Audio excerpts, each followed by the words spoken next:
appendix thoroughbred kind of horsey. And this is Rachel. And we are doing a walking bending pattern.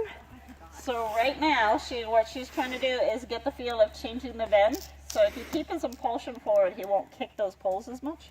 So think more core. Good. And so keep your right elbow a little softer. Good. There, that was good. You did it right before the pole and you changed. So inside leg should feel like it comes on first, and then your seat bones should stabilize. Your right elbow should supple, which means it should bounce forward and back just slightly. And your outside thigh and elbow should catch him from going out. Good. So you want to initiate it with your inside leg.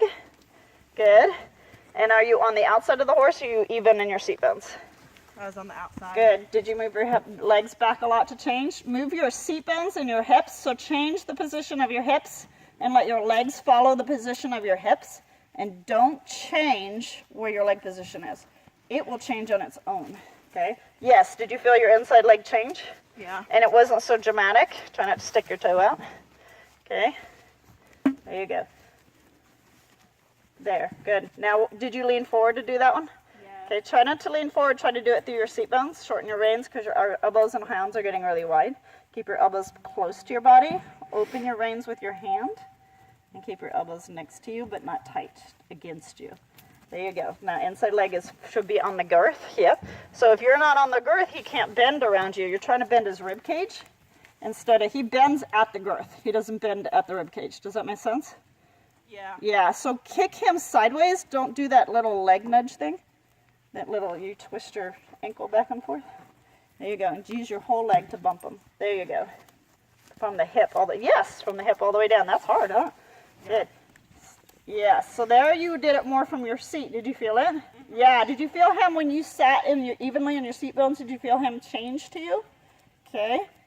Yes. So think about, where is his body in relationship to yours?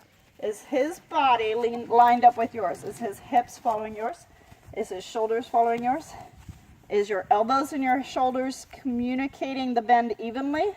Is your inside elbow asking for softness on the inside of the neck? Okay, is your outside elbow asking him not to fall out the outside? Good, and are you leaning in or out when you do all this? It's only 15 things at once. What's the problem? Good. Yes, your legs are much more quiet. Do you feel them?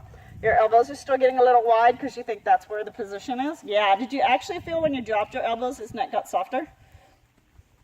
Yes. So your hands don't have to be wide all the time.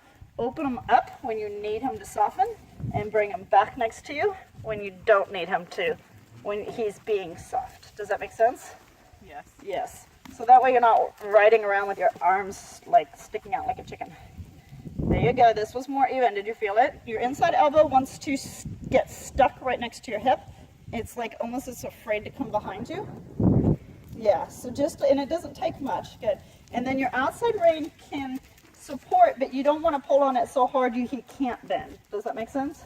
Yes. That you're stopping him from changing the bend. Yes. So you want to catch the shoulder with it. I know that's a lot. You want to catch the shoulder with it, but you don't want to stop him from changing his bend. Good, and that was really nice. Yes, see how he's starting to get a little down, and he's starting to lather the bit?